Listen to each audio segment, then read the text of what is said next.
ঝিরঝিরে বৃষ্টি হচ্ছে, কারণ কারণ নতুন করে নিম্নচাপ, এবং এই বৃষ্টির জন্য শুধুমাত্র দক্ষিণবঙ্গে কেন, উত্তরবঙ্গেও বৃষ্টি হবে। এবং দক্ষিণবঙ্গে এখনই যে অবস্থা, তাতে নতুন করে বৃষ্টি হলে আবার বিপদসীমার উপরে নদীর জল।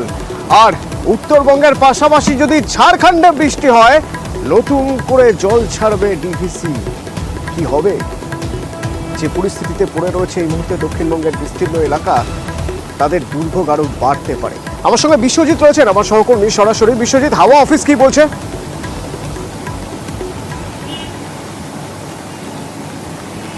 যে কটা আশঙ্কার কথা বললে অতনু, সবকটা আশঙ্কায় অনুকূল পরিবেশ পরিস্থিতি তৈরি হয়েছে। অর্থাৎ নিম্নচাপ ঘনীভূত হচ্ছে এবং নিম্নচাপ ক্রমশ আমাদের উপকূলের কাছাকাছি অর্থাৎ উত্তর পশ্চিম বঙ্গোপসাগরে আসছে।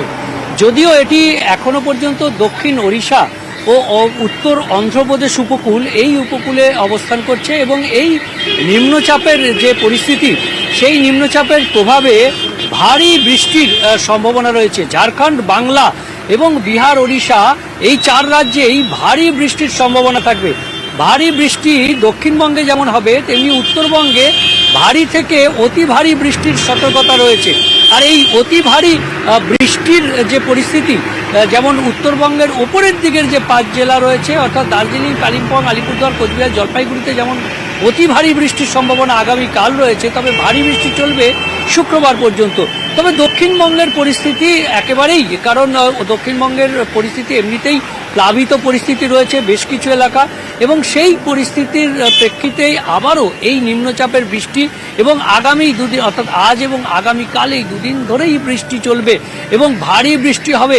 শুধুমাত্র উপকূলের জেলা নয়, পূর্ব মেদিনীপুর উপকূলের জেলা যেমন, তেমনি উত্তর ও দক্ষিণ 24 পরগনা, হুগলি, নদিয়া, মুর্শিদাবাদ, বীরভূম, বর্ধমান এবং পুরুলিয়া, বাঁকুড়া সব জেলাতেই ভারী বৃষ্টির সতর্কতা রয়েছে এবং অবিরাম বৃষ্টি হতে পারে। যে বৃষ্টি এই মুহূর্তে নিবিড় বৃষ্টি চলছে কলকাতা সহ সংলগ্ন জেলাগুলিতে, ঠিক সেরকমভাবেই এরকম অবিরাম বৃষ্টি চলবে আজ এবং আগামীকালের টানা বৃষ্টি চলবে। আর এই টানা বৃষ্টিতে যে আশঙ্কা করা হচ্ছে তা যেন সত্যি না হয়, তার কারণ এখনই যা পরিস্থিতি, ঝাড়গ্রামের ছবি যদি আপনাদের দেখাই, দুলুং আর কংসাবতীর জলস্তর বেড়েছে। জলস্তর বাড়ার ফলে যাওয়া আসা এবার মুশকিল হয়ে যাচ্ছে, কারণ রাস্তার উপরে জল উঠে গেছে। যদি আরও বৃষ্টি হয়, ঝাড়খণ্ডেও যদি বৃষ্টি হয়, তাহলে কি হবে তা অন্তত এই ছবি দেখে আঁচ করা যাচ্ছে। এখন আমার সঙ্গে রাজু রয়েছেন সরাসরি। রাজু, কি অবস্থা এখন? দেখো, বর্তমানে যা পরিস্থিতি, যেভাবে বৃষ্টিপাত হচ্ছে, তাতে বিভিন্ন যে নদীগুলো রয়েছে সেই সমস্ত নদীর জল ফুলে ফেটে উঠতে শুরু করেছে। ইতিমধ্যে যদি দেখা হয়, ঝাড়গ্রামের যে চিল্কিগড়, সেই চিল্কিগড়ে যে ডুলুং নদী, সেই ডুলুং নদীর জল এখানকার যে কজওয়ে, সেই কজওয়ের উপর দিয়ে বইছে, আর যার ফলেই যোগাযোগ বিচ্ছিন্ন হয়েছে চিল্কিগড়ের সাথে জামবনির, এবং তার পাশাপাশি ঝাড়গ্রামের সাথেও যোগাযোগ বিচ্ছিন্ন হয়েছে। আর অপর প্রান্তে যে সমস্ত নদীগুলো রয়েছে, যদি দেখা হয় কংসাবতী নদীর জল যেভাবে জলস্তর বাড়তে শুরু করেছে, সেক্ষেত্রে এভাবে যদি বৃষ্টি হতে থাকে এবং ঝাড়খণ্ডে যদি বৃষ্টি হয়, তাহলে সেই বৃষ্টির জল আরও বাড়বে এবং সেই বৃষ্টির জল বাড়াতেই মূলত নদীগুলোতে ভর্তি হয়ে যাবে এবং নদী নালা যদি ভর্তি হয়, সেক্ষেত্রে ডুলুং এবং কংসাবতী সহ বিভিন্ন যে নদীগুলো রয়েছে, সেই নদীগুলোতে যে পার্শ্ববর্তী গ্রামগুলো রয়েছে, সেই সমস্ত গ্রামে আবার জল ঢুকতে পারে। সেক্ষেত্রে প্রশাসনের তরফ থেকে বিশেষ নজরদারি দেওয়া হয়েছে এবং নদীর পার্শ্ববর্তী গ্রামগুলোকে বিশেষ সতর্কতা করা হচ্ছে প্রশাসনের তরফ থেকে।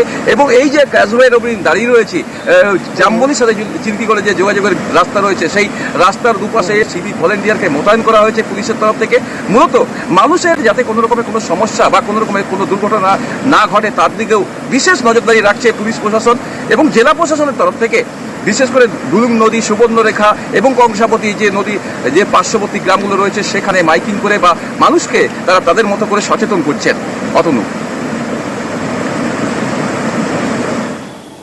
এবং এই নদীর জলস্তর বেড়ে যাওয়া যে কি বিপদ হতে পারে, একবার ফরাক্কা ব্যারেজের দিকে যদি তাকান বুঝতে পারবেন। ফরাক্কা ব্যারেজ থেকে জল ছাড়া হলো, ফলত কি হলো না, নদী তীরবর্তী যে অঞ্চলগুলো, ধরুন শামশেরগঞ্জ, ভগবানগোলা, তারা এবার আতঙ্কে রয়েছেন, কারণ জল গ্রামের মধ্যে ঢুকতে শুরু করেছে।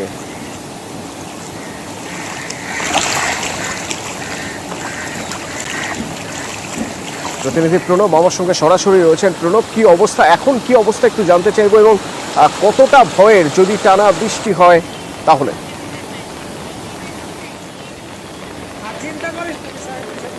দেখো, ইতিমধ্যেই ফরাক্কার যে 109টি গেট, সেই 109টি গেটই কিন্তু খুলে দেওয়া হয়েছে এবং আজকে প্রায় 13.5 লক্ষ কিউসেক জল ছাড়া হয়েছে। যদি ফরাক্কা ব্যারেজ কর্তৃপক্ষের দাবি, যেহেতু তোমার আপার স্ট্রিমে প্রচুর পরিমাণে তোমার জল জমেছিল, সেই কারণে ডাউন স্ট্রিমকে বের করে দেওয়ার জন্যই কিন্তু এই 109টি গেট খুলে দেওয়া হয়েছে এবং এটা কিন্তু স্বাভাবিক। এবং 13.5 লক্ষ জল যে ছাড়া হয়েছে সেটাকেও স্বাভাবিক বলা হচ্ছে। যদিও আগামী 2-1 দিনের মধ্যে যেহেতু তোমার আপার স্ট্রিমের কোনো বৃষ্টিপাত সেভাবে কম হওয়ার কারণে সেইভাবে আশঙ্কা নেই বলে তারা কিন্তু যুক্তি দিচ্ছেন।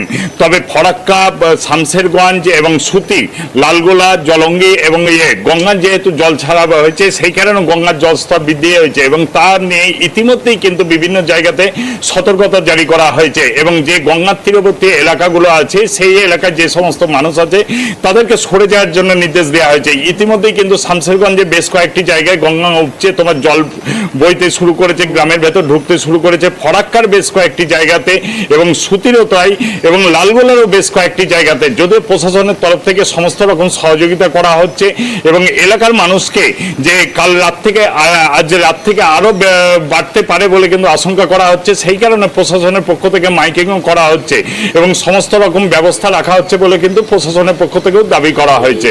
অতনু, ধন্যবাদ প্রণব। 4-5 দিন থেকে আমাদের জল ঢুকেছে।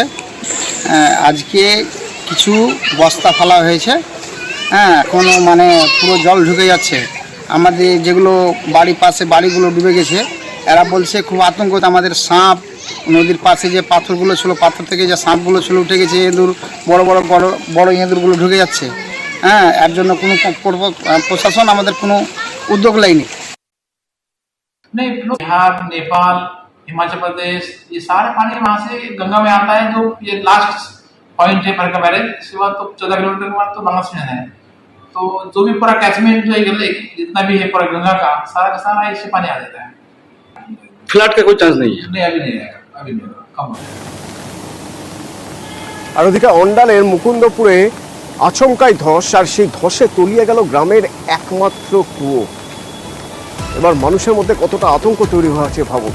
আমার সঙ্গে অর্পণ রয়েছেন প্রতিনিধি সরাসরি। অর্পণ, কিভাবে ঘটনা ঘটলো, মানে প্রত্যক্ষদর্শীরা কি বলছেন জানতে চাইব, কর্তৃপক্ষ কি বলছেন, কারণ এবার টেনশন তৈরি হয়ে গেছে গ্রামের মানুষের মধ্যে। একেবারে সাত সকালেই কিন্তু ধসের কবলে গ্রামের একটি কুয়ো।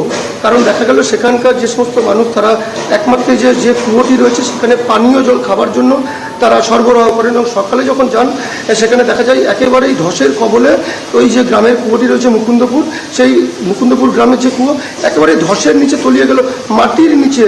একেবারে হঠাৎ করে কিন্তু আচমকা এই ঘটনা দেখে একেবারেই এলাকার মানুষ কিন্তু এখনো পর্যন্ত ভীত রয়েছে। তারা যেটা জানাচ্ছেন যে এমনিতেই এই এলাকাগুলি খনি অঞ্চল এবং ধস কবলিত এলাকা বলেই পরিচিত এবং এই যে বৃষ্টি, এই যে ভারী বৃষ্টির কারণে কিন্তু এই যে নিম্নচাপ, এর জেরেই কিন্তু খনি অঞ্চলে কিন্তু লাগাতার কিন্তু ধস দেখা দিচ্ছে। কারণ বৃষ্টি হলেই এই অঞ্চলে ধসের কবলে পড়তে এলাকার মানুষকে আতঙ্কে রয়েছে এলাকার মানুষ। যদিও ইসিএল কর্তৃপক্ষকে খবর দেওয়া হয়, ইতিমধ্যেই কিন্তু স্থানীয়রা কিন্তু যে কুয়োটি রয়েছে সেই তার চারপাশে কিন্তু বাঁশের ব্যারিকেড করে ঘিরে ফেলা হয়েছে, কারণ একেবারে নিরাপত্তার কারণে। কারণ সেই ওই জায়গাটিতে যাতে কোনো মানুষ থেকে পশু পাখি যাতে না যেতে পারে, সেই জন্য কিন্তু নিরাপত্তার কারণে এই কুয়োটিকে ঘিরে ফেলা হয়েছে। এবং দেখা গেল সাত সকালে কিন্তু এলাকার মানুষ যখন খাবার জন্য পানীয় জল নিতে যায়, সেই সময় আচমকাই কিন্তু ধসের কবলে মাটির নিচে। ধন্যবাদ।